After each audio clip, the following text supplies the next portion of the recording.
Good morning साथियों। कक्षा 8 की विज्ञान सीरीज का यह अंतिम और तीसरा वीडियो है भाई। मैं आप सभी का मेरे YouTube चैनल गणित ज्ञानशाला में एक बार फिर हार्दिक स्वागत और अभिनंदन करता हूं। तो अब मैं शुरुआत करता हूं तारे एवं सौर परिवार, जो आपके विज्ञान पुस्तक का अध्याय 17 है। तो देखिए, सबसे पहले इसमें कुछ छोटे छोटे बातें हैं, उनको जान लेते हैं, फिर प्रश्नों की बात करेंगे। तो देखिए, खगोलीय पिंड। अब खगोलीय पिंड अर्थात आकाशीय पिंड, आप जानते हैं इसकी परिभाषा बहुत आसान है कि ऐसे पिंड जो हमें रात्रि के समय चमकते हुए दिखाई देते हैं खगोलीय पिंड कहलाते हैं। जैसे तारे, चंद्रमा, ग्रह, उपग्रह, ठीक है, ये सभी क्या है? खगोलीय पिंड हैं। अब एक शब्द और है खगोल की। की जहां लग जाए, भौत की, रसायन की, तो इसका मतलब होता है विज्ञान। तो भौतिक विज्ञान की वह शाखा, ध्यान रखना, भौतिक विज्ञान की वह शाखा जिसमें खगोलीय पिंड व उनसे संबंधित परिघटनाओं का अध्ययन किया जाता है, खगोल की कहलाती है। तो खगोल की क्या है? भौतिक विज्ञान की वह शाखा है जिसके अंतर्गत खगोलीय पिंडों अर्थात आकाशीय पिंडों के बारे में और उससे संबंधित घटनाओं के बारे में अध्ययन किया जाता है। उस भौतिक विज्ञान की शाखा को हम क्या कहेंगे? खगोल की। ठीक है, आप इसको और पढ़ लेना। अब एक और शब्द है इसमें, चंद्र कलाएं। ठीक है, आपने खूब पढ़ा है ना कि चंद्रमा की कलाएं घटती बढ़ती रहती हैं, 15 दिन बढ़ती हैं, 15 दिन घटती हैं। पूर्णमासी के दिन पूर्ण कलाओं में होता है, 16 कलाओं में, ऐसा मानते हैं ना। और फिर पूर्णमासी के बाद धीरे धीरे घटता हुआ अमावस्या को सारी कलाएं लुप्त हो जाती हैं, अंधकार रहता है उस दिन। तो इस बात को आप जानते हैं। तो चंद्र कलाएं क्या है भाई? पूरे माह तक, ये गलत लिख गया है भाई, पूरे माह तक दिखाई देने वाली चंद्रमा का जो प्रदीप्त भाग होता है, ठीक है, और उस चंद्रमा के प्रदीप्त भाग से जो आकृतियां बनती हैं, ठीक है, कभी अर्धचंद्राकार, कभी कैसी, ठीक है, तो उन विभिन्न आकृतियों को ही हम क्या बोलते हैं? चंद्रकलाएं। ध्यान आ गई भाई। पूरे माह तक चंद्रमा का जो अलग अलग भाग दिखाई देता है, कभी इतना, कभी इतना, कभी बड़ा, कभी कम, ठीक है, तो चंद्रमा का जो प्रदीप्त भाग है, चमकदार भाग है, उसकी विभिन्न आकृतियां जो हमें दिखाई देती हैं, उसको हम चंद्रकलाएं कहते हैं। अब बात करते हैं तारामंडल की। तो तारामंडल क्या है? पहचाने जाने योग्य आकृतियों वाले तारों के समूह को तारामंडल कहते हैं। तारे तो अनगिनत हैं, कोई व्यक्ति या दुनिया में कोई तारों की संख्या को नहीं गिन सकता। नो वन, सर के बाल और तारे कोई काउंट नहीं कर सकता है ना। तो अब तारामंडल किसे कहेंगे? कि ऐसे तारा जिनके आकृतियों को हम पहचान सकें, उनके समूह को हम पहचान सकें, तारामंडल कहलाते हैं भाई। तो पहचाने जाने योग्य आकृतियों वाले तारों के समूह को तारामंडल कहते हैं। अब इसमें कुछ महत्वपूर्ण तथ्य हैं जो आपको जानने चाहिए। एक विख्यात तारामंडल सप्तऋषि है। आपने देखा होगा 7 तारों के समूह को हम सप्तऋषि कहते हैं, जो स्पेशल है। क्यों स्पेशल है? पढ़िए। जिसे हम गर्मियों की रात्रि में आसानी से देख सकते हैं। इस तारामंडल को ग्रेट बियर अथवा बिग डिपर के नाम से भी जाना जाता है। ध्यान रखना भाई, सप्तऋषि तारों के समूह को हम किसके नाम से और जानते हैं? ग्रेट बियर और बिग डिपर के नाम से भी जानते हैं। ओरायन एक अन्य विख्यात तारामंडल है। दूसरा विख्यात तारामंडल कौन सा है सप्तऋषि के बाद? ओरायन, जिसे हम सर्दियों में देख सकते हैं। तो अंतर क्या हुआ? सप्तऋषि मंडल को हम कहां देख सकते हैं? आकाश में। कब? गर्मियों की रात्रि में। और ओरायन को हम सर्दियों की रात्रि में देख सकते हैं। इसे शिकारी भी कहा जाता है। क्या कहा जाता है? शिकारी, है ना स्पेशल नाम। आकाश में सबसे अधिक चमकीला तारा सीरियस है। वैसे इसका सही नाम साइरस है, क्योंकि आपकी पाठ्य पुस्तक में ये सीरियस ही लिखा हुआ है। तो चलिए, सीरियस ही मैंने लिख दिया है भाई, जो कि ओरायन के निकट दिखाई देता है। तो साइरस या सीरियस जो सबसे अधिक चमकीला तारा है, वो कहां दिखाई देता है? ओराइन के निकट। कहां दिखाई देता है? ओराइन के निकट। अब बात करते हैं हम सौर परिवार। ध्यान से पढ़ लेना भाई इनको, प्रश्न इनमें से ही आएगा। बहुत छोटा पार्ट है, बहुत महत्वपूर्ण है। तो सौर परिवार किसे कहते हैं? सूर्य तथा इसकी परिक्रमा करने वाले अनेक खगोलीय पिंडों से मिलकर सौर परिवार का निर्माण होता है। मतलब एक तो सूर्य तो है ही, साथ में सूर्य की परिक्रमा करने वाले जितने भी आकाशीय पिंडें, ये सब मिलकर, मतलब सूर्य प्लस इसके चारों ओर परिक्रमा करने वाले समस्त आकाशीय पिंडों को मिलाकर हम क्या बोलते हैं? सौर परिवार। सौर परिवार में बहुत सी चीज शामिल है। ग्रह शामिल है, ठीक है, उपग्रह सम्मिलित हैं, धूमकेतु सम्मिलित हैं। ध्यान रखना, इससे एक ऑब्जेक्टिव प्रश्न भी है, वहां फिर मत कहना सर याद नहीं रहा। तो सौर परिवार में कौन कौन सम्मिलित है भाई? ग्रह, उपग्रह, क्षुद्र ग्रह, मतलब ग्रह जहां लगा हुआ है वो शामिल है। किसमें? सौर परिवार में। धूमकेतु शामिल है भाई, उल्का पिंड, ये सब सौर परिवार में आते हैं। अब सूर्य के बारे में थोड़ी सी जानकारी ले लेते हैं भाई। सूर्य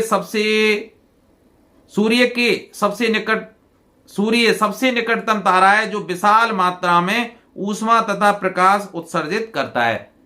आपको पता है सूर्य के केंद्र का जो तापक्रम है वो 2 करोड़ सेंटीग्रेड है, और बाहर का जो परकोटा है उसका तापमान कितना है? 6000 सेंटीग्रेड। बहुत अंतर है ना। क्यों सूर्य में इतनी ऊष्मा और चमक किसके कारण है? इसमें हाइड्रोजन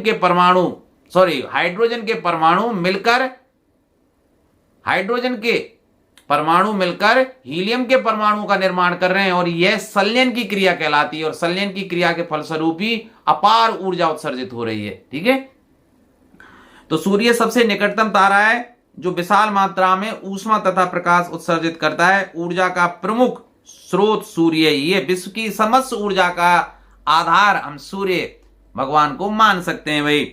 अब ग्रह किसे कहते हैं? बात आपको पता है, रिवीजन ही तो करा रहा हूं मैं। सूर्य के चारों ओर चक्कर लगाने वाले पिंडों को ग्रह कहते हैं।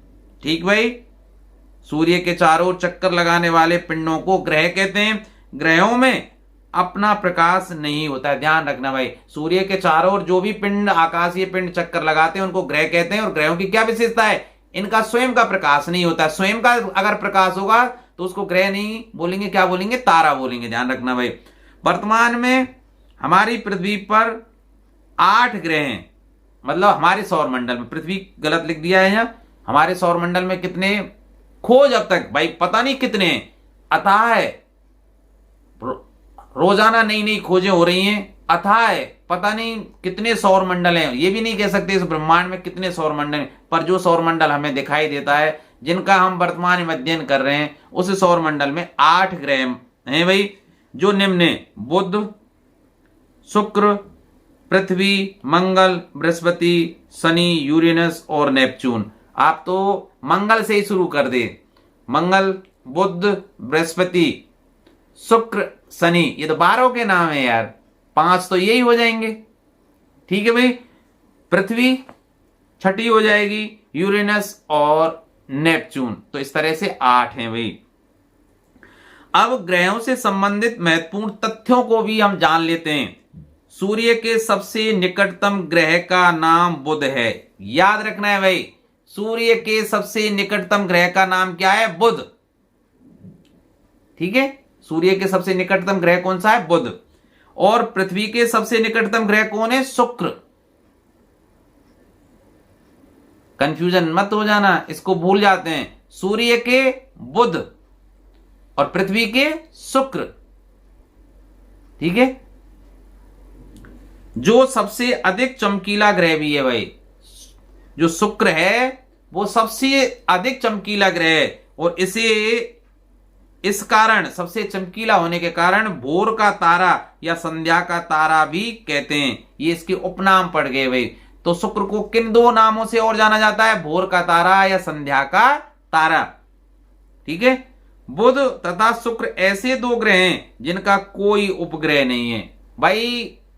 ऐसे आकाशीय पिंड जो सूर्य के चारों ओर चक्कर लगाते हैं ग्रह कहलाते हैं, और जो ग्रहों के चारों ओर चक्कर लगाते हैं उन्हें उपग्रह कहते हैं। उप हो गया उनकी। ठीक है, तो बुध और शुक्र एक पृथ्वी के निकट है, एक सूर्य के निकट है। ये दो बेचारे ऐसे ग्रह हैं जिनका कोई उपग्रह नहीं है।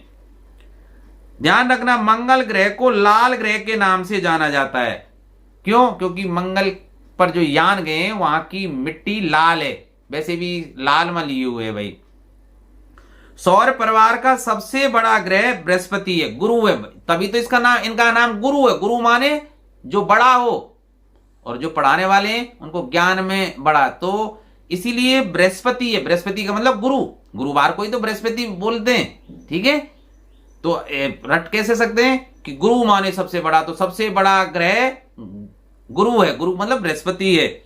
सौर परिवार के प्रथम 4 ग्रह बुध, शुक्र, पृथ्वी तथा मंगल को ध्यान रखना, एक तो पृथ्वी के निकट वाला, एक सूर्य के निकट वाला। पृथ्वी के निकट वाला शुक्र, सूर्य के निकट वाला बुध, पृथ्वी और मंगल, पृथ्वी और मंगल, इनको आंतरिक ग्रह के रूप में जाना जाता है तथा शेष ग्रहों को बाह्य ग्रह कहा जाता है। शेष ग्रहों को क्या कहा जाता है? बाह्य ग्रह कहा जाता है।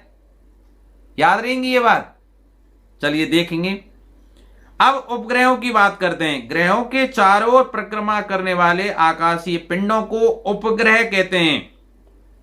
चंद्रमा पृथ्वी का एकमात्र प्राकृतिक उपग्रह। अब मैंने प्राकृतिक शब्द क्यों लिखा है?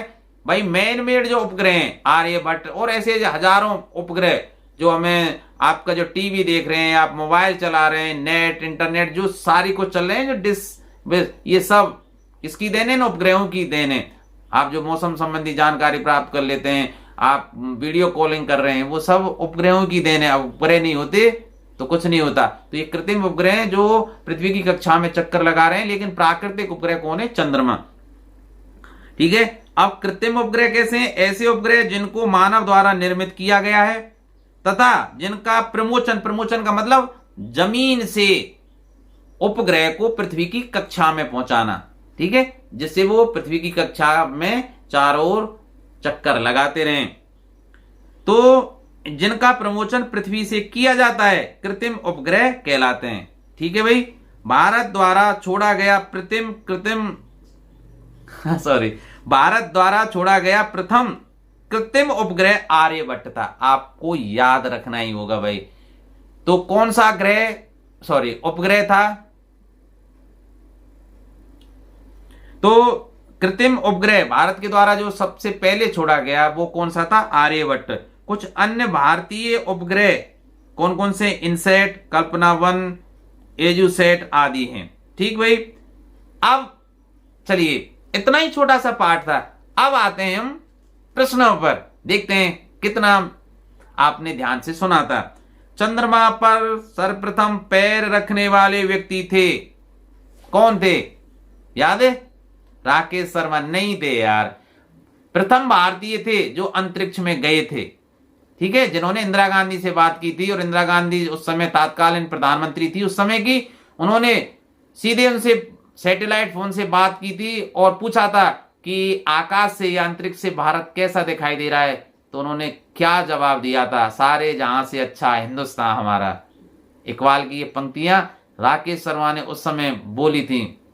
अब भी शहर हैं, भारत का जैसे ही नाम आता है भुजाएं फड़क जाती है ना आपकी, ठीक है। इसी भावना को बनाए रखना। तो राकेश शर्मा कौन थे? प्रथम भारतीय जो अंतरिक्ष में गए थे।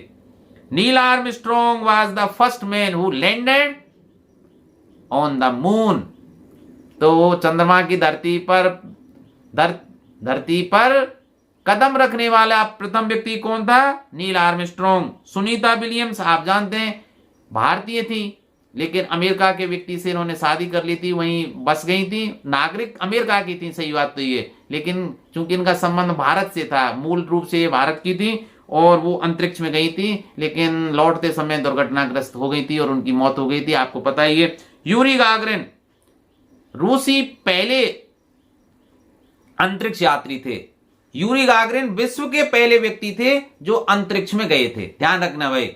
तो अंतरिक्ष में सबसे पहले जाने वाला व्यक्ति कौन था? यूरी गागरिन, जो यान से बाहर निकलकर उन्होंने देखा था कि भाई कैसा अंतरिक्ष दिख रहा है, ये पहले आदमी थे। चंद्रमा की धरती पर कदम रखने वाला नील आर्मस्ट्रॉन्ग। राकेश शर्मा प्रथम भारतीय जो अंतरिक्ष में गए थे। और सुनीता विलियम्स भारतीय मूल की महिला थी लेकिन अमेरिका की निवासी थी भाई। उन्होंने तभी तो सुनीता विलियम्स, नाम से गड़बड़ लग रहा है ना। आप चलिए बताओ, सूर्य से पृथ्वी की दूरी को किस में मापा जाता है? बताइए। Richter scale. अरे रिएक्टर स्केल से तो भूकंप की तीव्रता नापी जाती है बंधु। यार इतनी गलती क्यों करते हो आप? डेसिबल, ये भी नहीं है यार। डेसिबल में ध्वनि की तीव्रता नापी जाती है। रिएक्टर स्केल से क्या नापी जाती है? भूकंप की तीव्रता। यार भूल जाते हो भाई आप। डेसिबल में ध्वनि की तीव्रता मैं बोल रहा हूं डेसिबल में, ठीक है। और आवृत्ति को हर्ट्ज में या कंपन प्रति सेकंड में। पहले मॉडल पेपर में बताया था मैंने, मॉडल पेपर नहीं, पहला जो वीडियो होता है। यार मैं ही भूल गया, बताओ। प्रकाश वर्ष, हाँ यही करेक्ट आंसर है। तो सूर्य से पृथ्वी की दूरी को किस में नापा जाता है? ये खगोलीय मात्रक है। अब आप कहेंगे सर ये प्रकाश वर्ष तो ऐसा लग रहा है समय का नहीं है, दूरी का। कैसे? प्रकाश द्वारा एक वर्ष में तय की गई दूरी को प्रकाश वर्ष कहते हैं। एक वर्ष में तो 1 सेकंड की बता दो आप। प्रकाश 1 सेकंड में कितनी दूरी तय करता है? 3 लाख किलोमीटर। 3 गुणा 10 की घात 5 मीटर प्रति सेकंड। मतलब 1 सेकंड में कितना जाता है? 3 गुणा 10 की घात 5 नहीं, 3 गुणा 10 की घात 8। यार मैं भी क्या बोल रहा हूं, मीटर प्रति सेकंड। और किलोमीटर में कहूं तो 3 गुणा 10 की घात 5 किलोमीटर प्रति सेकंड। ये स्पीड है। तो अब निकालिए 1 घंटे में कितना जाएगा? 3600 का गुणा कर दीजिए। तो देखिए प्रकाश वर्ष को अगर निकाले तो आप निकाल लीजिए। प्रकाश वर्ष, एक प्रकाश वर्ष को कितनी, प्रकाश वर्ष का मतलब कितना होता है? 1 सेकंड में जा रहा है 3 गुणा 10 की घात 5 किलोमीटर। मिनट में जाएगा 60 का गुणा कर दीजिए। घंटे में जाएगा 60 का और गुणा कर दीजिए। अब एक दिन में कितनी दूरी तय करेगा? 24 का गुणा कर दीजिए। एक वर्ष में कितनी दूरी तय करेगा प्रकाश? इतने बड़े गुणा में 365 का गुणा और कर दीजिए। बहुत बड़ी संख्या आ जाएगी भाई ये तो। और वो आ जाएगी लगभग 9.5 गुणा 10 की घात 12 किलोमीटर। ये आपको ऐसा लग रहा है 10 की घात 12? करके देखना है। इकाई, दहाई, सैकड़ा, इकाई, दहाई, सैकड़ा, हजार, 10,000, लाख, 10 लाख, करोड़, 10 करोड़, अरब। ये तो बहुत ज्यादा हो गए यार। इतने किलोमीटर एक प्रकाश वर्ष का मतलब होता है ना? तो दूरी का सबसे बड़ा मात्रक, ये सबसे बड़ा भी नहीं है यार।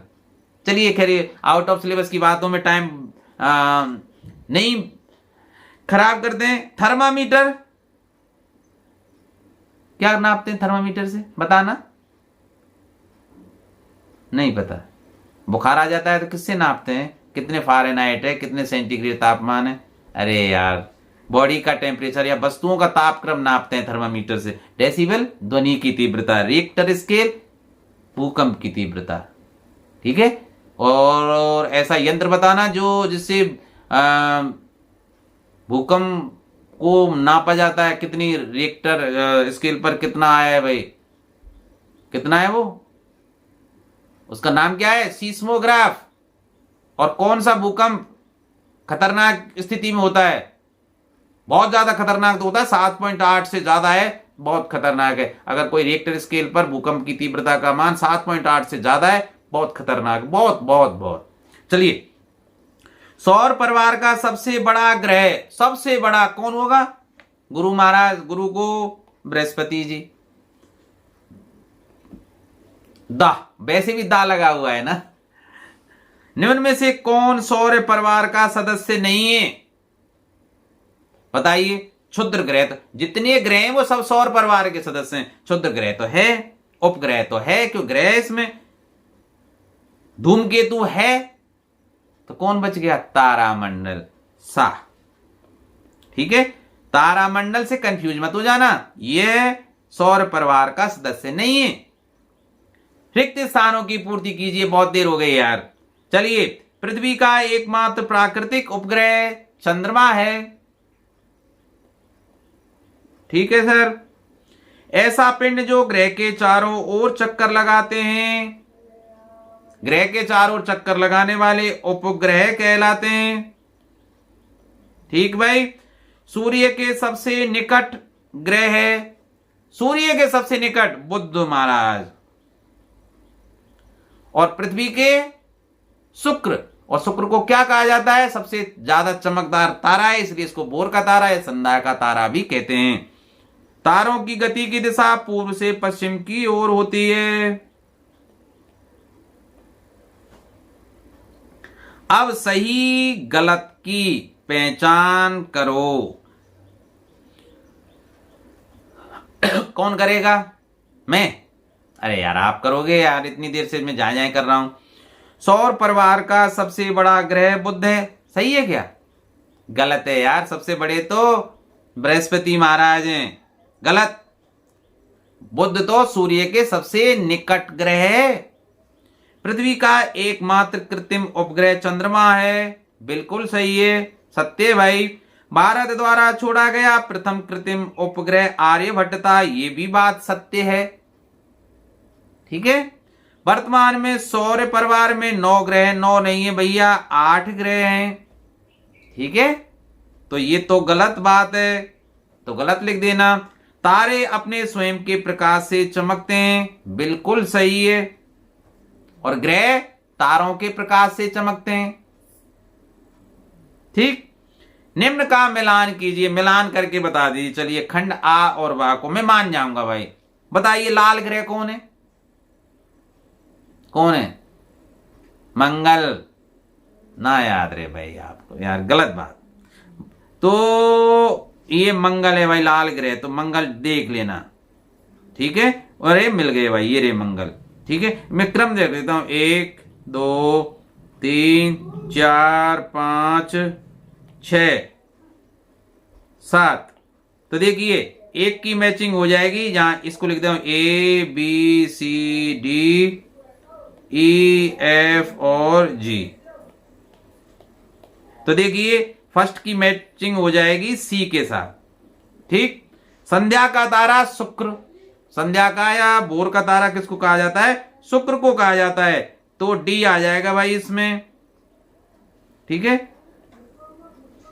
अब जल ग्रह पृथ्वी को कहा जाता है भाई, जल एकमात्र ग्रह पृथ्वी है जिस पर जल की खोज हुई है। वैसे और ग्रहों की बात भी चल रही है, पर वो भाई पूरी तरह से प्रूव नहीं है भाई। तो जल ग्रह कौन है? पृथ्वी। पृथ्वी कहां है? ई पर, ठीक है। सबसे बड़ा ग्रह बृहस्पति, बृहस्पति देवता, ठीक भाई। बी। सबसे छोटा ग्रह नहीं बताया मैंने, सबसे छोटा ग्रह कौन सा है? चलिए आंतरिक ग्रह और तारा, तारा में कौन है भाई? सूर्य। चलिए तो इसमें तो आप ए बता दीजिए। अब 2 रह गए भाई आपके, सबसे छोटा ग्रह और आंतरिक ग्रह। सबसे छोटा ग्रह कौन है भाई? कौन है बताइए? बुध महाराज, ठीक है।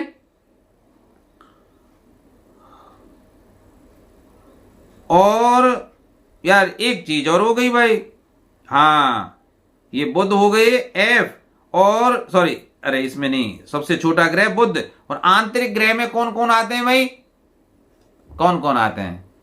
बुध और शुक्र, पृथ्वी। तो यार ये पृथ्वी यहां आ जाएगी, पृथ्वी में 2 क्या आंसर है? तो आंतरिक ग्रह क्या है? पृथ्वी और बुध दोनों ही है, ठीक है। तो इसका आंसर तो दोनों ही होगा भाई।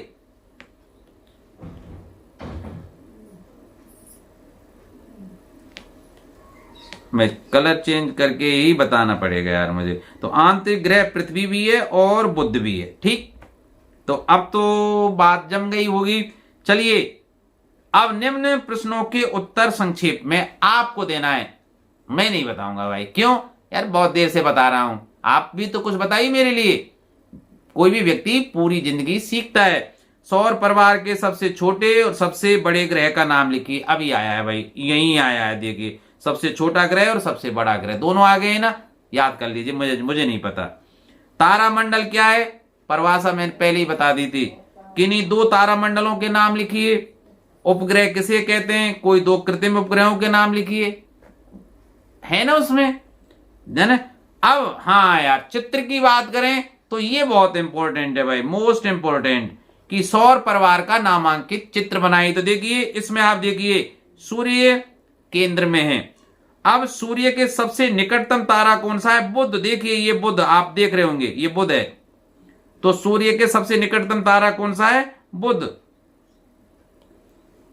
ये रहा भाई बुध। ठीक। अब पृथ्वी है और पृथ्वी के सबसे निकटतम तारा कौन सा है? शुक्र। ये पृथ्वी है और ये शुक्र है भाई, इसके सबसे निकटतम तारा। मंगल, बृहस्पति, शनि, यूरेनस और नेपच्यून। हिंदी और अंग्रेजी दोनों में लिखे हुए हैं, आप ऐसा चित्र याद कर लें। और अगर ऐसा चित्र आप नहीं बना सकते तब भी ना घबराएं, क्योंकि हर समस्या का हल होता है। Every problem has a solution. ठीक है, तो कैसा बनाएं? आप ऐसा चित्र बना दीजिए जैसे मैंने बनाया है, रद्दी सा, बीच में सूर्य, ऐसे बना दीजिए। सूर्य के सबसे निकट कौन है? बुध। और ये भाई पृथ्वी रही, और पृथ्वी के सबसे निकटतम कौन आ जाएगा? शुक्र। ठीक है। मंगल ग्रह उससे बड़े हैं, अरुण है, ये वरुण है। शनि, शनि कैसा है? बलय वाला।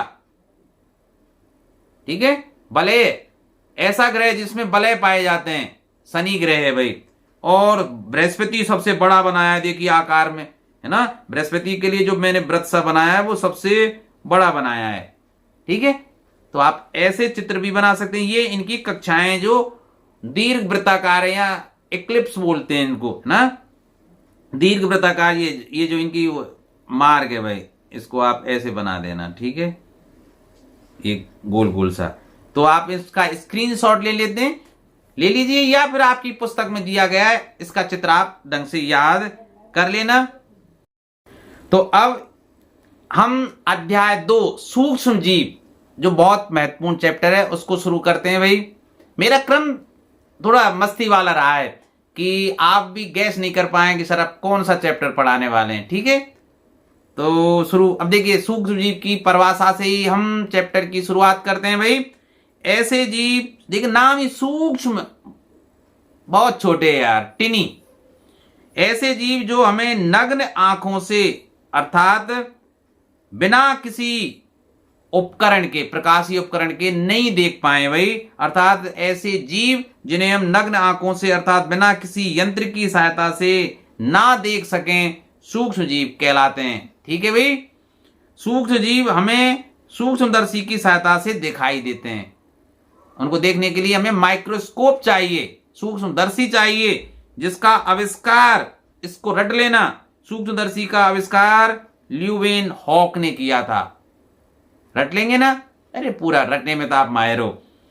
अब सूक्ष्म जीवी कितने प्रकार के होते हैं? इनको मुख्यतः 4 भागों में बांटा गया है भाई। जीवाणु, जिसको अंग्रेजी में बैक्टीरिया बोलते हैं, याद रहेगी ना। कवक, जिसको हम फंगस या फंगी बोलते हैं, और इसका उदाहरण भी आप याद कर लें भाई, राइजोपस पेनिसिलियम। ठीक। प्रोटोजोआ, ये सूक्ष्म जीवों के प्रकार हैं भाई। अब इसमें अमीबा और पैरामीशियम, ये दोनों अलग अलग हैं। अमीबा और पैरामीशियम दोनों ही एक कोष की हैं भाई। और सूक्ष्म जीव का जो चौथा प्रकार है वो है शैवाल, लाइचेन। ठीक है, और इसके उदाहरण है क्लेमाइडोमोनास और स्पाइरोगाइरा। स्पाइरोगाइरा। ठीक, तो सूक्ष्म जीव को 4 भागों में बांट सकते हैं, जीवाणु, कवक, प्रोटोजोआ और शैवाल। इनके उदाहरण आप एक एक याद कर लेना। अब सूक्ष्म जीव कहां पर रहते हैं? सही बात तो ये सर्वव्यापी हैं, हर जगह, ना, कण कण में भगवान की जगह, कण कण में सूक्ष्म जीव है भाई। ठीक है।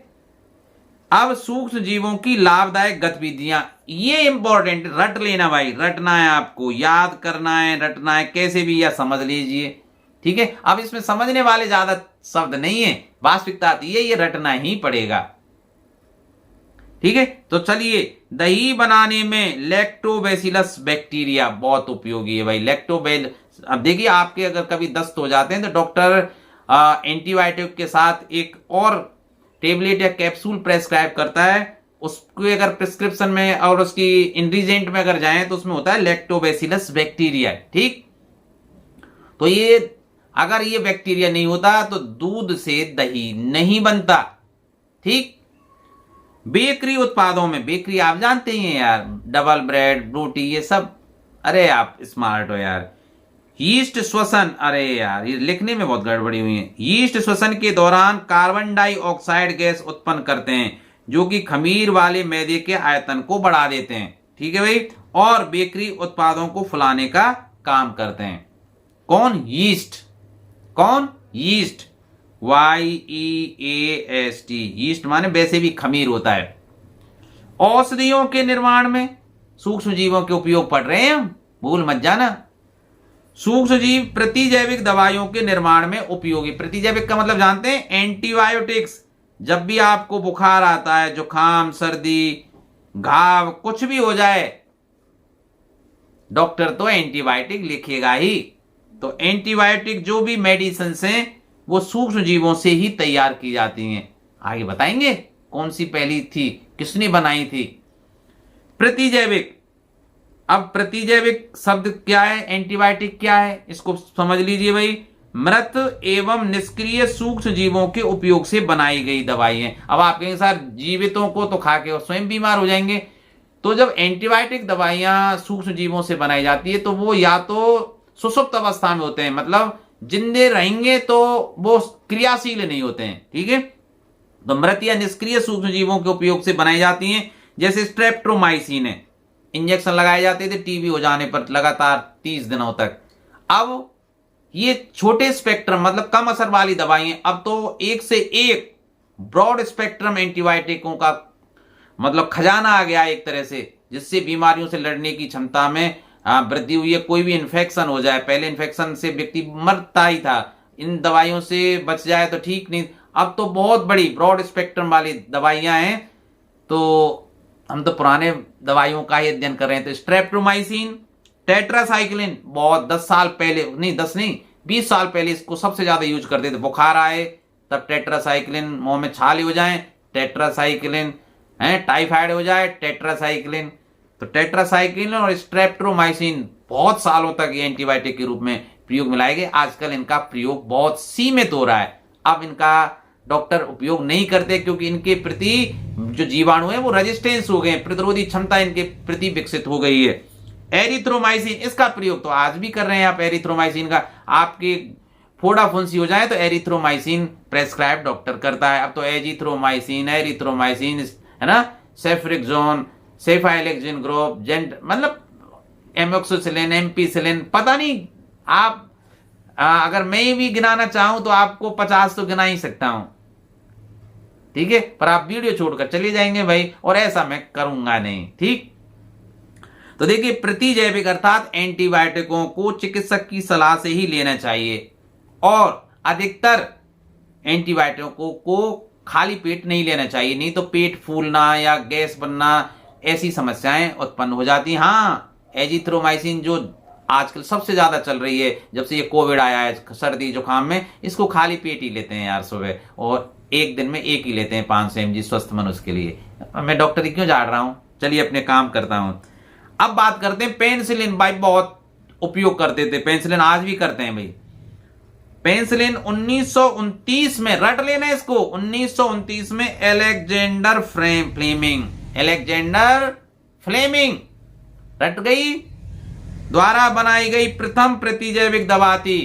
तो कौन सी प्रतिजैविक दवा सर्वप्रथम तैयार की गई, किसके द्वारा और कब की गई? 1929 में अलेक्जेंडर फ्लेमिंग द्वारा। अब एल्कोहल भाई, इसके बिना तो आज का समाज रह ही नहीं रहा है, और अगर मुझे कुछ गुरु दक्षिणा में आप देना चाहते हैं तो जीवन में एल्कोहल को हाथ मत लगाना, नहीं तो आपकी सामाजिक प्रतिष्ठा धूमिल हो जाएगी, ठीक है। एल्कोहल के उत्पादन में शर्करा पर यीस्ट की क्रिया द्वारा, शर्करा पर, देखिए ये न्यू टाइप में भी पूछूंगा मैं रिक्त स्थानों की, फिल इन द ब्लैंक्स वाले प्रश्नों में। तो शर्करा पर यीस्ट की क्रिया द्वारा एल्कोहल एवं या शराब का उत्पादन किया जाता है। शर्करा को एल्कोहल में बदलने की प्रक्रिया किण्वन कहलाती है। यह भी आ सकता है, किण्वन से आप क्या समझते हैं? तो शर्करा को एल्कोहल में बदलने की प्रक्रिया किण्वन कहलाती है। किण्वन की खोज कब हुई थी? 1857 में लुई पास्चर ने की थी। क्रांति की बात नहीं कर रहे हैं 1857 की, ये भी क्रांति थी यार, ठीक है। किण्वन की क्रिया की खोज करना ये भी एक बड़ी क्रांति थी भाई। तो तो लुई पाश्चर ने 1857 में किण्वन की खोज की थी। अब सूक्ष्मजीव का 5वां उपयोग बाह्य मिट्टी की उर्वरक क्षमता में भी वृद्धि करते हैं। क्यों, कैसे, तो सुन लीजिए। लेग्यूमिनस ये पौधों का प्रकार है जिनकी जड़ों में विशेष प्रकार की गांठें पाई जाती हैं। जो मटर कुल के पौधे हैं, मटर है, सोयाबीन है और इस चना है, तो इनकी जो जड़ें होती हैं उनमें गांठें होती हैं। तो पढ़ लीजिए, चलो मैं पढ़ ही देता हूं क्योंकि समझाने में टाइम लगेगा और टाइम आपके पास अब चंद घंटे ही बचे हैं। तो लेग्यूमिनस या फलीदार पौधों जैसे मटर या सेम की जड़ों में कुछ बैक्टीरिया जैसे राइजोबियम या साइनोबैक्टीरिया एवं नील हरित शैवाल होते हैं। इनका क्या काम है? ये वायुमंडल में उपस्थित नाइट्रोजन को, वायुमंडल में सबसे ज्यादा नाइट्रोजन है 78%, तो पेड़ पौधों के लिए भाई बढ़ने के लिए नाइट्रोजन की आवश्यकता होती है, तभी तो यूरिया डालते हैं ऊपर से। तो दोबारा पढ़ लीजिए। तो लेग्यूमिनस या फलीदार पौधों जैसे मटर, सेम, चना की जड़ों में कुछ बैक्टीरिया जैसे राइजोबियम या साइनोबैक्टीरिया या नील हरित शैवाल पाए जाते हैं जो वायुमंडल में उपस्थित नाइट्रोजन को नाइट्रेट में बदल देते हैं। इसे नाइट्रोजन स्थिरीकरण कहते हैं। नाइट्रोजन स्थिरीकरण का चित्र भी आ सकता है, ध्यान रखना। यह नाइट्रेट पौधों के लिए अत्यंत आवश्यक तत्व है। चलिए समझ में आ गई ना। अब अपमार्जक का मतलब वो कपड़े धोने वाला नहीं, सफाई वाला। सफाई का मतलब, अरे यार प्रकृति में भी सफाई की तो बात है। अगर कोई जीव जंतु मर जाते हैं तो इनकी कौन सफाई करता है? आप करते हो क्या? नहीं करते। ये छोटे जो सूक्ष्म जीव है ना, उनका भक्षण कर जाते हैं और प्रकृति की सफाई करते हैं। ईश्वर के उसको देखिए मैनेजमेंट को, हर चीज के लिए एक स्पेशलिस्ट लगाया हुआ है। जानवर मर जाए, गिद्ध वो लगाए हुए हैं जिससे प्रकृति में बदबू नहीं फैल जाए। सूक्ष्म जीव मर जाएं, छोटे छोटे जीव मर जाएं, आप सफाई करने जाते हो? नहीं जाते हो यार। वो स्वयं छोटे छोटे, बहुत चीनी छोटे छोटे सूक्ष्म, वो अनवरत रूप से मेहनत करते रहते हैं, ठीक है। और आपको पढ़ने में भी जोर पड़ता है। सही बात तो ये है। सूक्ष्म जीव जैव निम्नीकरण, कचरे को खाद में बदलकर पर्यावरण को साफ करने का कार्य करते हैं। मृत जीव जंतु हों, पेड़ पौधों की पत्तियां हों, उनका वो जैव निम्नीकरण कर देते हैं। और कचरा जो भी है, किसी भी रूप में जो कचरा है, चाहे पौधों के रूप में है, उनकी फलों पत्तियों के रूप में है, चाहे मृत जीवों के रूप में, उन सब कचरे को खाद में बदलकर पर्यावरण की सफाई का कार्य करते हैं सूक्ष्म जीव। तो सूक्ष्म जीवों के उपयोग हुए अब तक 6। कौन कौन से याद कर लेना भाई, ठीक है। दही बनाने में लैक्टोबैसिलस बैक्टीरिया, बेकरी में यीस्ट, ठीक है, औषधियों के निर्माण में अर्थात एंटीबायोटिक के निर्माण में, ठीक है। और कुछ एंटीबायोटिकों के उदाहरण आपने देखे ही थे, स्ट्रेप्टोमाइसिन, टेट्रासाइक्लिन, एरिथ्रोमाइसिन। प्रतिजैविकों को सबसे पहला प्रतिजैविक 1929 में अलेक्जेंडर फ्लेमिंग ने पेनिसिलिन बनाई थी भाई। एल्कोहल के निर्माण में शर्करा पर यीस्ट की क्रिया द्वारा एल्कोहल या शराब का उत्पादन किया जाता है, ठीक है। और शर्करा को एल्कोहल में बदलने की क्रिया किण्वन कहलाती है। मिट्टी की उर्वरता देख ही लिया आपने अपमार्जक के रूप में। और वैक्सीन, टीका, ठीक है। मृत या निष्क्रिय सूक्ष्म जीवों को स्वस्थ व्यक्ति के शरीर में प्रवेश कराकर किसी रोग के प्रति प्रतिरक्षा उत्पन्न करने का दायित्व किसके पास होता है? टीका पर। तो टीका क्या करते हैं भाई? जैसे चेचक का टीका बनाया गया था, तो गाय के थन में जो चेचक होती थी उसकी मवाद को लेकर शोधित किया गया। शोधित का मतलब उन जीवों को पहले निष्क्रिय बनाया गया और उनको टीके के रूप में इंजेक्ट किया गया था मानव शरीर में। और बूम का मतलब जबरदस्त कार्य किया था। और ऐसे टीकों की खोज हुई थी, मतलब टीकों मतलब वैक्सीन की खोज हुई थी। तो वैक्सीन में क्या करते हैं? जो निष्क्रिय या मृत जीवों को, जैसे हमें कोविड का टीका लग रहा है, ये तो आपको समझ में आ ही रही है। तो कोविड के टीके में क्या है? कोविड के सूक्ष्म जीवों को ही हमारे शरीर में प्रवेश कराया जा रहा है, जिससे वो अपनी फौज तैयार कर ले हमारे शरीर के अंतर्गत। और जब भी बाहर से कोविड के जो है ना जीव है वो हम पर आक्रमण करें, तो अंदर की फौज उनको तत्काल स्वर्ग से धार दे, ठीक है, या उनको काबू में कर ले। तो ये फलसफा होता है किसका? वैक्सीन का। अब किस किस की वैक्सीन लगाई जाती है? हैजा की, टीबी की, टीबी का मतलब ट्यूबरक्लोसिस, क्षय रोग जिसे बोलते हैं। चेचक की लगाई जाती है।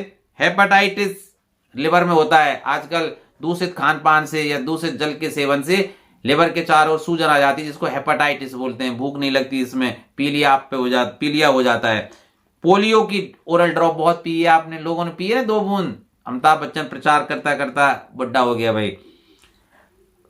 ये भी प्रश्न आ सकता है कि प्रथम टीका चेचक के लिए बनाया गया था, जो किसने बनाया था? एडवर्ड जेनर ने 1798 में खोजा था। बहुत साइंस कोई आपकी थोड़ी है यार, बहुत पुरानी है। तो चेचक का प्रथम टीका एडवर्ड जेनर ने 1798 में खोजा था। याद रहेगी बात? नहीं रही तो ठीक है। अब सूक्ष्म जीवों की हानिकारक गतिविधियां क्या हैं? आपकी किताब में सारणी 2.1 है, उसको ढंग से याद कर लेना भाई। सारणी 2.1 जंतुओं में रोग फैलाने वाले सूक्ष्म जीवों का पूरा विस्तार से उन्होंने बताया है इसमें। पौधों में रोग फैलना, नींबू का कैंसर, जीवाणु के द्वारा तथा वायु के द्वारा संचारित रोग है भाई, ये सारणी 2.2 में है। ठीक है। ऐसे ही गेहूं की रस्ट, कवक के द्वारा संचरण, वायु के द्वारा, भिंडी की पीत वायरस के द्वारा संचरण, मतलब उसमें से पढ़ लेना आप यार उसको, जंतुओं में और पौधों में, सारणी 2.1 और 2.2 को। खाद्य विषाक्तता या फूड पॉइजनिंग, मतलब कहीं आप जाते हो और अगर गर्मियों के दिनों में कुछ दिनों का रखा हुआ बासा खाना, जिसे हम कह सकते हैं देसी भाषा में, अगर आपने खा लिया तो उल्टी दस्त हो जाते हैं ना, वो फूड पॉइजनिंग के कारण होती है। तो कुछ सूक्ष्म जीव हमारे भोजन से क्रिया कर उसमें विषैले पदार्थ उत्पन्न कर देते हैं।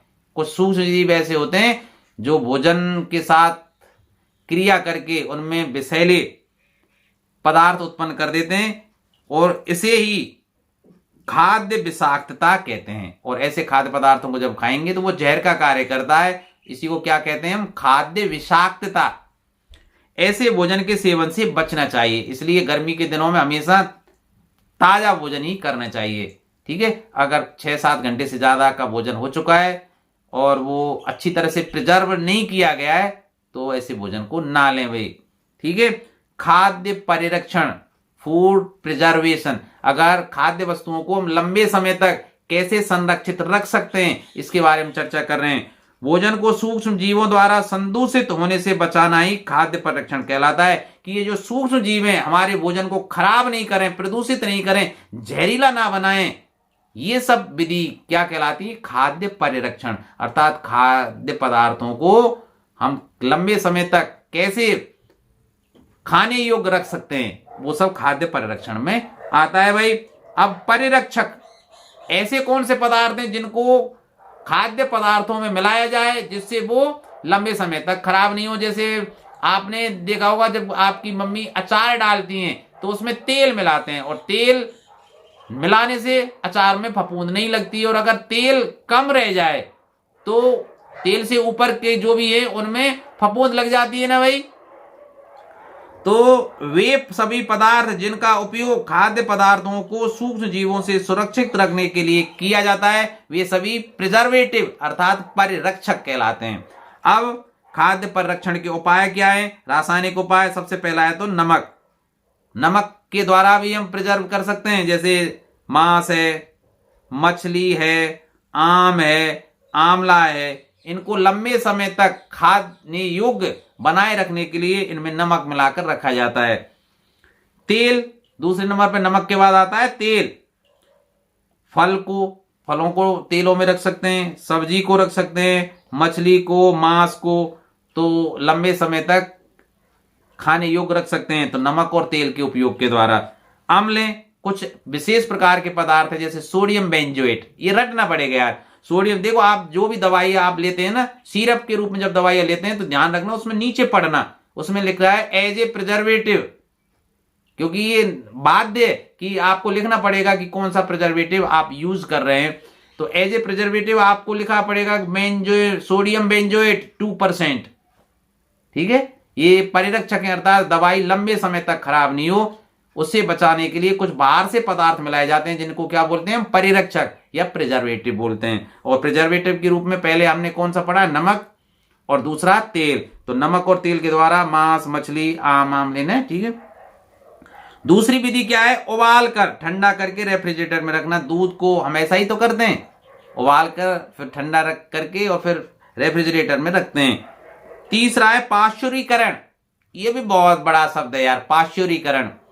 तो दूध को 20 से 25 सेकंड के लिए, कितना, मात्र 20 से 25 सेकंड के लिए 70 डिग्री सेंटीग्रेड पर गर्म करके एकाएक ठंडा करना पाश्चुरीकरण कहलाता है। तो पाश्चुरीकरण क्या है कि दूध को 20 से 25 सेकंड के लिए 70 सेंटीग्रेड पर गर्म कर दीजिए और अचानक उसको ठंडा कर दीजिए। This process is called pasteurisation, ठीक है। ये पाश्चुरीकरण क्रिया कहलाती है भाई। इसकी खोज लुई पाश्चर ने की थी 1857 में, ठीक है। इससे सूक्ष्म जीवों की वृद्धि रुक जाती है। अब पैकिंग के द्वारा, आजकल तो पैकिंग इतनी जबरदस्त आ रही है, खाने के सामान को वायुरोधी पैकेटों में सील कर दिया जाता है। देखियो आपने चिप्स के पैकेट खाए होंगे, जब उसको फोड़ते हैं तो आवाज आती है। वो दो बात हो सकती है, या तो चिप्स के पैकेट में नाइट्रोजन गैस भर देते हैं, जिससे क्या होगा कि नाइट्रोजन अक्रियाशील गैस, किसी से रिएक्ट नहीं करती, ठीक है। तो नाइट्रोजन की उपस्थिति में जीवाणु नहीं पनपेंगे, या उसके अंदर वायु को निकाल दिया जाता है, निर्वात रखा जाता है, ठीक है। और जब उसको खोलते हैं तो बाहर की हवा अंदर जाती है, तब आवाज आती है। तो आवाज दो कारण से आ सकती है, या तो उसमें नाइट्रोजन भरी हुई है, अचानक उसको फोड़ेंगे तो अंदर की गैस एकदम से बाहर जाएगी। आप जब ट्यूब या टायर बस्ट होते हैं तो आपने देखा होगा धड़ाक आवाज आती है, ठीक है।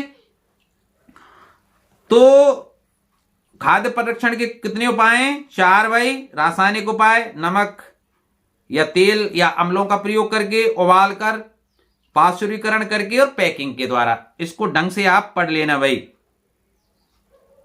तो विश्वास है आपका, मुझे पढ़ लेंगे भाई आप। अब अलग से पूछ सकता है नाइट्रोजन चक्र क्या है।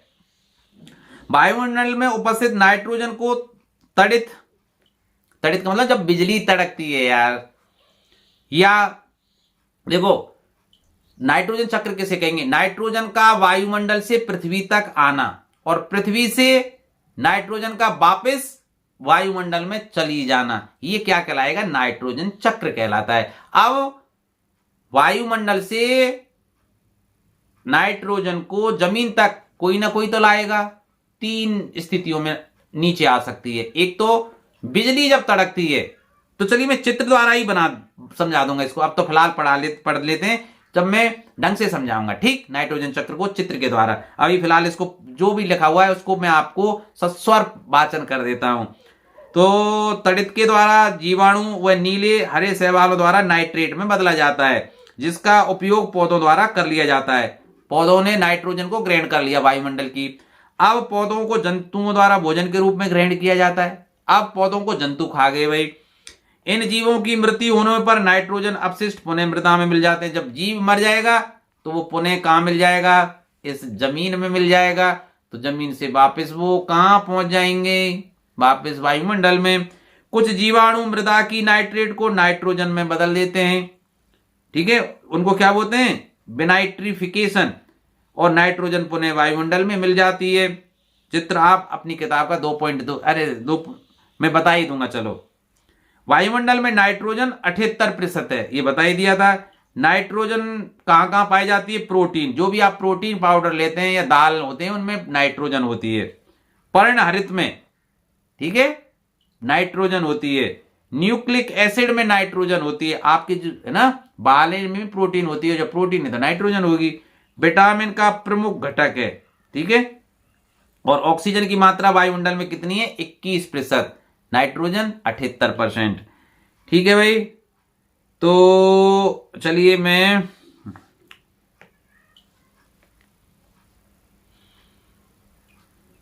तो देखिए कुछ चित्र देख लेते हैं। अब नाइट्रोजन चक्र को मैं समझा देता हूं, ठीक है। जो पहले लिखा हुआ था उसको तो आप पढ़ लेना। अब मैं नाइट्रोजन चक्र को समझाता हूं। नाइट्रोजन चक्र है क्या, आप परिभाषा कैसे लिखेंगे कि वायुमंडल की नाइट्रोजन का पृथ्वी तक आना और पृथ्वी से पुनः नाइट्रोजन का वायुमंडल में विलीन हो जाना, नाइट्रोजन चक्र कहलाता है। भाई नाइट्रोजन का एक चक्र है, सर्किल है।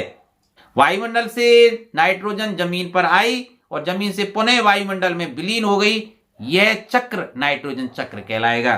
ठीक है, तो वायुमंडल की जो नाइट्रोजन है, ये नाइट्रोजन जमीन पर कौन कौन ला सकता है?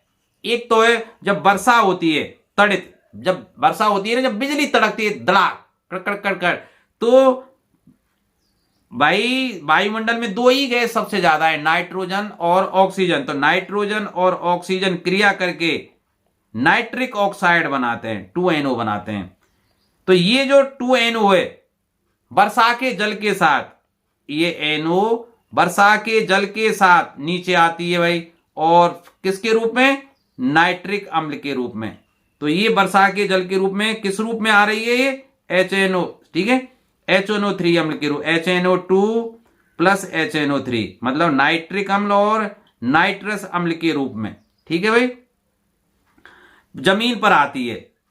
ठीक है, ये क्रिया कर, और फिर यहां पेड़ पौधे होते हैं वो इसको ग्रहण कर लेते हैं। ठीक भाई, पेड़ पौधों ने मिट्टी में उपस्थित नाइट्रोजन के यौगिक, ठीक है, यहां आ गए भाई, पेड़ पौधे इसको ग्रहण कर लेंगे। दूसरा कारक क्या हो सकता है कि मैंने बताया ना, जो कुछ विशेष प्रकार के मटर, सेम या तुम्हारे चना, इनकी जड़ों में राइजोबियम नाम का जीवाणु पाया जाता है, जो क्या करता है? वायुमंडल की नाइट्रोजन को सीधे ग्रहण कर लेता है। तो ये भाई देखो, ये वायुमंडल की नाइट्रोजन है, अरे ये है, ठीक है। तो या तो राइजोबियम या नील हरित शैवाल वायुमंडल की नाइट्रोजन को सीधे ग्रहण करके उसको यौगिकों में बदल देते हैं, उपयोगी यौगिकों में बदल देते हैं, जो कहां जाता है? पादपों में आ जाता है। ठीक है भाई, अब इन जमीन में मिल रही है नाइट्रोजन, भाई सीधे जमीन में। एक बात सोचिए, वर्षा के समय HNO2 और HNO3 अम्ल के रूप में आई और मिट्टी में मिल गई, या पेड़ पौधों ने जो राइजोबियम है या नील हरित शैवाल है, जीवाणु कौन सा? राइजोबियम जीवाणु या नील हरित जो शैवाल है, उन्होंने वायुमंडल की नाइट्रोजन को क्या बना दिया? वापस यहां ला दिया जमीन में, तो जमीन में आ गई भाई। अब क्या होगा? जमीन से, इस जमीन में जो नाइट्रोजन उपलब्ध है इसको पौधे अवशोषित करेंगे भाई, पौधे इसको ग्रहण करेंगे, पौधों को जंतु खाएंगे भाई। पौधों का भक्षण कौन कर रहा है? जंतु कर रहे हैं।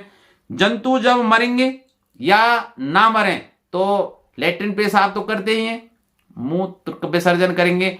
तो जो आप देखेंगे मूत्र में एक विशेष गंध होती है, वो अमोनिया के कारण होती है, और अमोनिया नाइट्रोजन और हाइड्रोजन से ही मिलकर बनी होती है। ठीक है, NH3 अमोनिया। या देखो, या तो उत्सर्जन करेंगे या उनकी मौत हो जाए तो विघटित होंगे, फिर वापस कहां मिल जाएंगे? जमीन में मिल गए ना, जमीन में। अब कुछ विशेष प्रकार के परिवर्तन होते हैं जिनसे, या जीवाणु ऐसे होते हैं जो जमीन की नाइट्रोजन के जो यौगिक हैं जो यहां उपस्थित हैं उनको वापस नाइट्रोजन में बदल देंगे, और नाइट्रोजन गैस फिर कहां आ जाएगी? वायुमंडल में। तो देखिए, इस रास्ते से आई थी, चलिए मैं ऐसे बता देता हूं, इस रास्ते से नाइट्रोजन आई थी वायुमंडल से, इस रास्ते से इस तरह से आई थी यहां, और ये सीधे आई थी वर्षा के द्वारा, बिजली तड़कने के समय मिट्टी में मिल गई। मिट्टी में नाइट्रोजन को किसने ग्रहण किया? पौधों ने ग्रहण किया। पौधों को जानवरों ने खाया, जानवरों के मलमूत्र से या उनकी मृत्यु के बाद वो वापस मिट्टी में मिल गई यहां, और फिर मिट्टी से कुछ विशेष प्रकार के जीवाणु होते हैं, उन्होंने इस उपयोगी यौगिकों को कैल्शियम नाइट्रेट के रूप में, कैल्शियम नाइट्रेट के रूप में रहती है यहां कैल्शियम नाइट्रेट, CaNO3 का होल ट्वाइस। मैं ज्यादा विज्ञान झाड़ नहीं रहा हूं आपको, केवल समझा रहा हूं, ठीक है। और फिर इसको वो ग्रहण करते हैं जीवाणु, ठीक है, और ये विशेष प्रकार के जीवाणु इसको वापस किस में बदल देते हैं? नाइट्रोजन में, और ये नाइट्रोजन फिर काम आ जाती है वायुमंडल में। तो ये वायुमंडल है हमारा, ठीक है। तो इस तरह से आना और वापस जाना क्या कहलाता है? नाइट्रोजन चक्र कहलाता है, ठीक है। कुछ चित्र और आ सकते हैं, जैसे जीवाणुओं के आकार अलग अलग होते हैं ना भाई, जैसे छड़नुमा जीवाणु है, ये स्पाइरल जीवाणु, स्पाइरल का मतलब जो घूम घूम कर चलते हैं इस तरह से, ये स्पाइरल जीवाणुओं के उदाहरण है। तो चित्र पूछ सकता है, कैसे भी बना देना यार टेढ़े मेढ़े, ठीक है। तो इसके अलावा कवक के बारे में पूछ सकता है, कवक, राइजोपास, ठीक है, पेनिसिलियम और एस्परजिलस, ये उनके, ठीक है। वैसे संभावना कम है इसकी, नाइट्रोजन स्थिरीकरण का ज्यादा वो है, तो इनके चित्र भी पूछ सकता है, आप इनकी स्क्रीनशॉट ले लीजिए। अब बात करते हैं प्रश्नों की भाई। तो देखिए, यीस्ट का उपयोग निम्न के उत्पादन में होता है, शर्करा से एल्कोहल के निर्माण में होता है यीस्ट का निर्माण, तो alcohol is the correct one. निम्न में से कौन सा प्रतिजैविक है, कौन सी एंटीबायोटिक है? सोडियम कार्बोनेट तो नहीं है, स्ट्रेप्टोमाइसिन है भाई, streptomycin, penicillin, azithromycin, erythromycin, penicillin तो है ही। इसके अलावा कौन कौन सी है बताइए? एम्पिसिलिन, एमोक्सिसिलिन, सीफाहेक्सिलिन ग्रुप, जेंटामाइसिन वाला जो ग्रुप है, ठीक है। और जैसे आपके एमोक्सिक याद है ना तुम्हारे, सीफाड्रोक्सिल। चलिए छोड़िए इन बातों को। मलेरिया परजीवी का वाहक है मादा एनोफ्लीज, जो मादा एनोफ्लीज मच्छर होता है वो इसका वाहक है। और मलेरिया किसके कारण होता है? प्रोटोजोआ के कारण, ध्यान रखना भाई। संचरणीय रोगों का सबसे मुख्य कारक है, रोगों को या रोग के मतलब रोगों को एक व्यक्ति से दूसरे व्यक्ति तक पहुंचाने में सबसे ज्यादा सहयोग इन घरेलू मक्खियों का है यार। आतंक मचा रखा है इन लोगों ने, घरेलू मक्खी, ठीक है। ब्रेड अथवा इडली फूल जाती है, इसका क्या कारण है? खमीर उत्पन्न होता है, यीस्ट उत्पन्न होता है, कहां? यीस्ट कोशिकाओं की वृद्धि, ऑप्शन थर्ड। चीनी को एल्कोहल में परिवर्तित करने के प्रक्रम का क्या नाम है? क्या नाम है? किण्वन। निम्न में से कौन सा जीव केवल परपोषी कोशिका के भीतर जनन करता है? परपोषी मतलब स्वयं भोजन नहीं बनाता, दूसरे के शरीर में लद जाता है और वहीं से भोजन ग्रहण करता है, और वो कौन है भाई? विषाणु। ध्यान रखना, ऐसा कौन है? विषाणु। ऐसा मानव रोग जो विषाणु के कारण उत्पन्न होता है वो कौन सा है? इन्फ्लुएंजा। इन्फ्लुएंजा जुकाम वाला होता है ना, इन्फ्लुएंजा विषाणु के कारण उत्पन्न होता है। टाइफाइड, पेचिस, ये तो सब जीवाणु के कारण है भाई, हैजा। परपोषी की कोशिकाओं के भीतर मौजूद रोगजनक सूक्ष्म जीव किन औषधियों से मर जाते हैं? इनको जीवाणु और वायरस को मारने के लिए डॉक्टर प्रतिजैविक दवाई देता है। प्रतिजैविक का मतलब एंटीबायोटिक, यार ये हिंदी कभी कभी कठिन लगती है। तो प्रतिजैविक कहां है? ये रहा ऑप्शन सी में, प्रतिजीवी औषधियां, एंटीबायोटिक औषधियां। लाइकेनों के भीतर सहजीवी संबंध बनाने वाले दो सूक्ष्म जीव कौन कौन से होते हैं? फफूंद और प्रोटोजोआ नहीं होते हैं, शैवाल और जीवाणु नहीं होते हैं, प्रोटोजोआ और जीवाणु नहीं होते हैं, शैवाल और फफूंद, ऑप्शन डी। अब रिक्त स्थानों की पूर्ति कीजिए भाई। सूक्ष्म जीवों को की सहायता से देखा जा सकता है, सूक्ष्म जीवों को किसकी सहायता से देखा जा सकता है? सूक्ष्मदर्शी। तो यहां क्या आएगा? सूक्ष्मदर्शी। अब देखिए, नील हरे शैवाल, ठीक है, लेग्यूमिनस और नील हरित शैवाल राइजोबियम वाले, ये क्या करते हैं? वायुमंडल की नाइट्रोजन का स्थिरीकरण करते हैं। तो वायु से नाइट्रोजन का स्थिरीकरण करते हैं, जिससे मिट्टी की उर्वरकता में वृद्धि होती है। एल्कोहल का उत्पादन किण्वन, फर्मेंटेशन, किण्वन नामक सूक्ष्म जीव की सहायता से किया जाता है, हैजा के द्वारा होता है, घरेलू मक्खी के द्वारा। यार ये सबसे ज्यादा फैलाती है घरेलू मक्खी, ये वाहक है हैजा का भाई, ठीक है। अब देखना भाई, लुई पास्चर। अब बताओ भाई, यार अब मैं भूल गया, अब बताओ। अच्छा, अलेक्जेंडर फ्लेमिंग की तो याद होगी, कौन? पेनिसिलिन। चलिए, एक तो आपने बता दिया, अलेक्जेंडर फ्लेमिंग ने पेनिसिलिन की खोज की, रॉबर्ट कोच ने एंथ्रेक्स जीवाणु की खोज की थी। तो लुई पास्चर और एडवर्ड जेनर, इन दोनों ने छोटी माता के लिए वैक्सीन बनाई थी। तो ये दोनों तो भाई, ये दोनों आ गए, अरे ये दोनों ही आ गए। तो लुई पास्चर और एडवर्ड जेनर, इन दोनों ने छोटी माता के लिए वैक्सीन बनाई थी टाइफाइड। तो रह गया यार, रह गया तो रह गया, मैं क्या करूं भाई अब। तो देखिए दूसरा प्रश्न, लैक्टोबैसिलस। लैक्टोबैसिलस क्या है? दूध से दही को बनाने वाला जीवाणु। तो लैक्टोबैसिलस क्या है? जीवाणु है भाई। तो ये आ जाएगा फोर्थ। और एस्परजिलस, एस्परजिलस क्या है भाई? ये है कवक। तो ये कवक हो गया। स्पाइरोगाइड्रा, और स्पाइरोगाइड्रा क्या है भाई? कवक। अरे नहीं, ये स्पाइरोगाइड्रा है शैवाल। ठीक है। और पैरामीशियम क्या है? प्रोटोजोआ। ठीक है भाई। तो इस तरह से आप इसको याद कर लेना। तो ए में फोर्थ हो जाएगा, बी में आपका थर्ड है भाई, और सी में पहला है, और पैरामीशियम सेकंड, प्रोटोजोआ। ठीक है। अब देखिए यहां सुमेलित कीजिए, इस प्रश्न को देखिए ढंग से।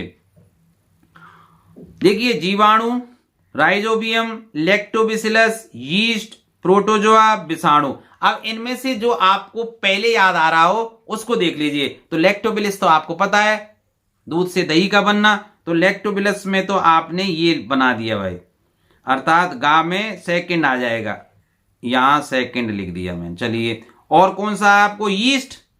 यीस्ट क्या है?